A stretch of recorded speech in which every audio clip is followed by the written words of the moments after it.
তো আমরা A4 A5 residential পাইলাম। ওয়াটার যে রিকোয়ারমেন্ট 135 থেকে 70, 300 থেকে 135। এখন আমরা আসি ক্যাটাগরি বি তে। ক্লাস অফ অকুপেন্সি হচ্ছে বি।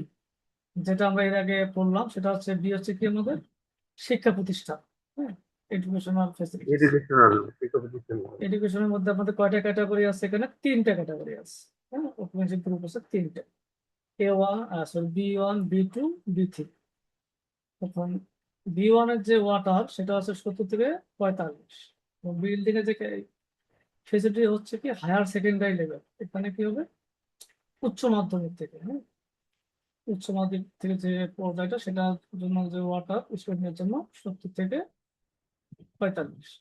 এবং ট্রেনিং, যেখানে ট্রেনিং আছে এবং হায়ার সেকেন্ডারি আছে, যেখানে অনেক কিছু ট্রেনিং সেন্টার থাকতে পারে স্টুডেন্টের জন্য আলাদা ফেসিলিটিস, তাদের জন্য ধরা আছে 100 এবং 70 রেস্ট্রিক্টেড। এবং B3-তে আছে কি প্রি স্কুল ফেসিলিটিস, মানে যেটা স্কুল শুরু হওয়ার আগে। তার মানে আমাদের কি, আমরা ধরতে পারি যে হাই স্কুলে এখানে প্রি স্কুল থেকে কম পড়তে পারে। তারপর তো নার্সারি, তারপর এদিকে KG1 KG2, যে বিভিন্ন যে লেভেল গুলো আছে এগুলো হচ্ছে প্রি স্কুলের আওতাভুক্ত। তাদের জন্য যে ওয়াটার রিকোয়ারমেন্ট এটা হচ্ছে 50 থেকে 35 লিটার। এবং আমরা যদি এখন সিতে যাই, ইনস্টিটিউশনাল। ইনস্টিটিউশনের জন্য যে ভাগটা আছে অকুপেন্সি গ্রুপ, সেটা হচ্ছে C1 থেকে C5 পর্যন্ত। তো এর আগে তো আমরা পড়ছি যে কোনটাতে কি হয়, বাট এখানে কি আছে সংক্ষিপ্ত আকারে আছে, তাই না? তো সংক্ষিপ্ত আকারে আমাদের পড়তে সুবিধা, কাজ করতে সুবিধা। মানে তো আহ ডিটেলস তো আমাদের পড়ার পড়লে আমাদের জন্য ভালো, মানে আমরা পড়ে আসবো একটু, তখন মাথায় থাকবে যে কোথা থেকে এই সংক্ষিপ্তটা চলে যাচ্ছে আর কি। তো যেখানে আছে বাচ্চাদের যেখানে কেয়ার করা হয় সেই প্রতিষ্ঠানগুলোর মধ্যে ওয়াটার যে রিকোয়ারমেন্ট সেটা হচ্ছে আমাদের ফুল ফেসিলিটিস 180, এবং যেটা না হলেই নয় সেটা হচ্ছে 100 রেস্ট্রিক্টেড। তারপর হচ্ছে আমাদের যেখানে একটু মনে করেন যে ফিজিক্যালি ক্যাপাবল অ্যাডাল্ট থাকবে, এটা হচ্ছে কাস্টোডিয়ান। মানে এটা হাজতের কথা বলছে, জেল বা যেখানে কয়েদিদের রাখা হয়। এবং কয়েদি যদি ফিজিক্যালি ক্যাপাবল হয় এবং অ্যাডাল্ট হয়, তাদের জন্য যে ওয়াটার রিকোয়ারমেন্টটা সেটা হচ্ছে সেম C1 এর মতো 180/100। এবং custodial institution for the incapable adult, যারা একটু স্পেশাল মানুষ, তাদের জন্য, যাদের বিভিন্ন প্রতিবন্ধকতা থাকতে পারে, তাদের জন্য 120 থেকে 70 লিটার।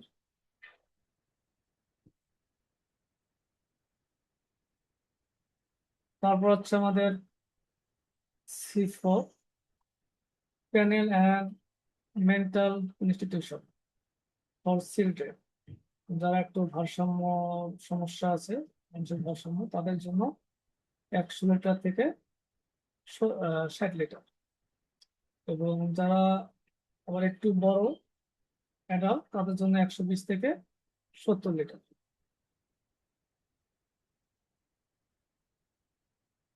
ঠিক আছে।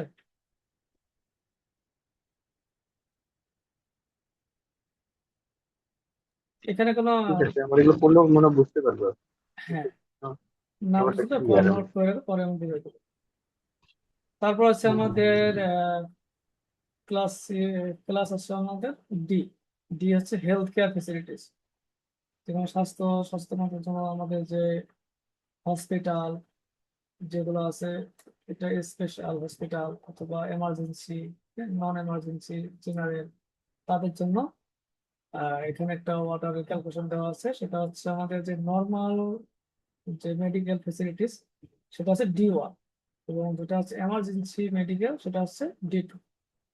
নর্মাল মেডিকেল সেন্টার সেটা হতে পারে স্মল, এবং যেটা 100 উপরে গেলে আমাদের সেটা হবে বড় হসপিটাল। হ্যাঁ, এবং 100 যে নিচে থাকবে সেটা হচ্ছে আমাদের ছোট হসপিটাল। তাদের জন্য ওয়াটার রিকোয়ারমেন্টটা 4টে ভাগে ভাগ করা আছে। স্মলের ক্ষেত্রে হচ্ছে 340 থেকে 225 লিটার, এবং যেটা বিগ হসপিটাল 100-র উপরে সেটা হচ্ছে 450 থেকে 250 লিটার, এবং B2 এমার্জেন্সি মেডিকেলের জন্য 300 লিটার থেকে 135 লিটার, এবং নার্স এবং মেডিকেল কোয়ার্টার যারা থাকবে ওখানে থাকতে পারে তাদের জন্য 250 থেকে 135 লিটার। এটা ক্লিয়ার, তাই না? হ্যাঁ, এটা ক্লিয়ার। হ্যাঁ। আমি কিন্তু এক্সাম নেবো কিন্তু, ঠিক আছে?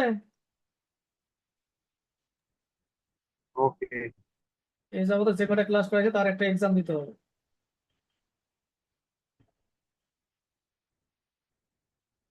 তারপর হচ্ছে আমাদের বিজনেস। হ্যাঁ, বিজনেস হচ্ছে আমাদের ই, ঠিক আছে? এর মধ্যে আবার কি আছে, 3টে গ্রুপ আছে। 3টে গ্রুপ আছে, E1, E2, E3। E1 হচ্ছে অফিস। এর যে অফিসের মধ্যে কি কি কাজকর্ম হয় সেটা আমরা জানি। হ্যাঁ, এগুলা আমরা আমাদের যে পার্ট পড়ে যাচ্ছে, তাই না? অকুপেন্সি ক্লাসিফিকেশন আমরা ডিটেলস পড়ে যাচ্ছি। তো অফিসের জন্য ওয়াটার লাগে আমাদের 45 থেকে 50 লিটার। ফুল ফুল হচ্ছে 45 লিটার। আর এখানে যেটা না হলেই নয় সেটা হচ্ছে 30 লিটার। আবার আমাদের যে প্র্যাকটিক্যালি আমরা তখন কাজ করি তখন আমরা 45 থেকে 50 দিয়ে কাজ করি, ঠিক আছে? মিনিমাম এবং ফুল দল একটু বেশি ধরে। আর কোডটা হচ্ছে মিনিমামটা। হ্যাঁ, আমরা বেশি ধরলে কোনো সমস্যা নাই, বাট কোড দিয়ে কাজ করলে আপনাকে কেউ কিছু বলতে পারবে না। হ্যাঁ, আর বেশি করলে আপনাকে কিছু বলতে পারবে, কিন্তু কোডের বাইরে যাওয়া যাবে না। এখন একটু হচ্ছে রিসার্চ এন্ড আপনি টেস্টিং। যখন পরীক্ষা নেবেন এগুলো কি স্টেপ বাই স্টেপ ধরবেন? হ্যাঁ, যে পরীক্ষা নিলে এগুলো কি স্টেপ বাই স্টেপ ধরবেন, যে অফিসের জন্য কত মিনিমাম, কত ম্যাক্সিমাম কত, না এটা তারপর হচ্ছে মার্কেন্টাইলের জন্য মিনিমাম কত ম্যাক্সিমাম কত? হ্যাঁ, আমি এভাবে যখন কোয়েশ্চেন সেট করবো তখন আমি তোমার করে দেবো। এটা তো ওপেন বুক কোয়েশ্চেন, তাই না? জাস্ট তুমি কতটুকু করছো সেটা মানে মনে থাকার জন্য আর কি কোয়েশ্চেনটা করা। লিখিত কোয়েশ্চেন তুমি লিখে আমাকে জমা দেবা। ওকে। এখন আমরা আসি এফ। হ্যাঁ, মার্কেন্টাইল। মার্কেন্টাইলের মধ্যে আছে কয়টা, আমাদের 3টে ভাগ আছে। সেটা হচ্ছে F1, F2, F3। F1 হচ্ছে স্মল শপ অ্যান্ড মার্কেট। তাদের যে ওয়াটার রিকোয়ারমেন্ট অফিসের মতোই 45 থেকে 30। লার্জ শপ যেটা আছে, বড় মার্কেট, তাদের জন্য 45 থেকে 30 হচ্ছে। এবং যারা যেখানে রিফুয়েলিং স্টেশন আছে তাদের জন্য রিকোয়ারমেন্ট একটু বেশি, কারণ এখানে অনেক সময় আহ যেখানে লোকজন থাকে, অনেক গাড়ি আসে, তাদের কথা চিন্তা করে এখানে একটু বেশি রিকমেন্ড করে ধরা আছে, 70 থেকে 45। এবং জি হচ্ছে আমাদের কি ইন্ডাস্ট্রিয়াল বিল্ডিং। সেটা এর আগে আমরা বললাম যে G1, G2 যে আমাদের লো হ্যাজার্ড আর হচ্ছে হাই হ্যাজার্ড অথবা মডারেট হ্যাজার্ড, 3টে, তাই না?